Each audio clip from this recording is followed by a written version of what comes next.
बेटे और बेटियों ने दिया मां को वनवास, अयोध्या की बुजुर्ग माताओं का दर्द सुन कांप उठेगा कलेजा। बेटे और बेटियों ने दिया मां को वनवास, अयोध्या की बुजुर्ग माताओं का दर्द सुन कांप उठेगा कलेजा। अयोध्या के वृद्धाश्रम में रह रही बुजुर्ग महिलाओं की कहानी में दर्द ही दर्द है। हर कोई यहाँ प्रताड़ित होने के बाद ही पहुँचा है।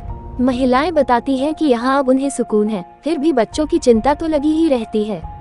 अयोध्या भगवान श्री राम की नगरी, मोक्ष की नगरी मानी जाती है। दूर दूर से यहाँ पर वृद्धजन भगवान का दर्शन करने आते हैं। कितने तो यहाँ आकर यही के मठ मंदिरों में शरण ले लेते हैं। कुछ भगवान की भक्ति में आकर तो कुछ समाज और अपनों की दुत्कार के कारण। लेकिन रामनगरी के वृद्धाश्रम में रह रही महिलाओं का दर्द ऐसा है जिसे जीते जीवे कभी नहीं भुला सकती। रामनगरी के वृद्धाश्रम में रह रही महिलाएं अब सुकून में हैं, लेकिन अपनी पुरानी जिंदगी की चर्चा कर वो आज भी कांप जाती हैं। किसी को बेटे ने घर से निकाल दिया तो किसी को उसकी बहू ने पीटा। वृद्धाश्रम में रहकर अपना भरण पोषण कर रही देश के अलग अलग शहर की महिलाओं ने जब अपनी पुरानी यादों को साझा किया तब उनकी आंखें फिर दबा गईं। जब बहू मारती थी तब बेटा और पति चुप रहते थे। अयोध्या के वृद्धाश्रम में रह रही 65 वर्षीय शांति बताती है कि घर में बहू से आए दिन झगड़े होते थे। बहू घर में रहने नहीं देती थी। बाहर किसी से बात करने पर घर में बुलाकर मारपीट करती थी।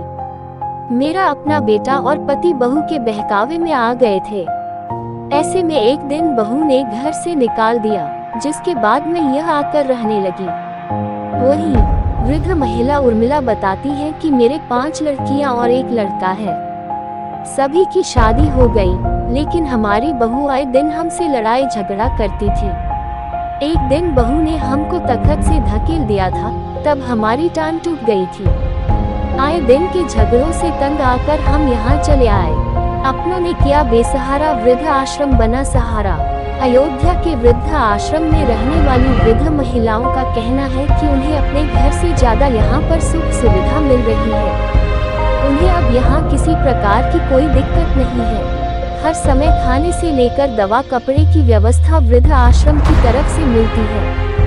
इतना शायद घर पर नहीं मिलता था। सुख सुविधा की वजह से हमें घर की भी याद नहीं आती है। हाँ, बच्चों की चिंता तो बनी ही रहती है।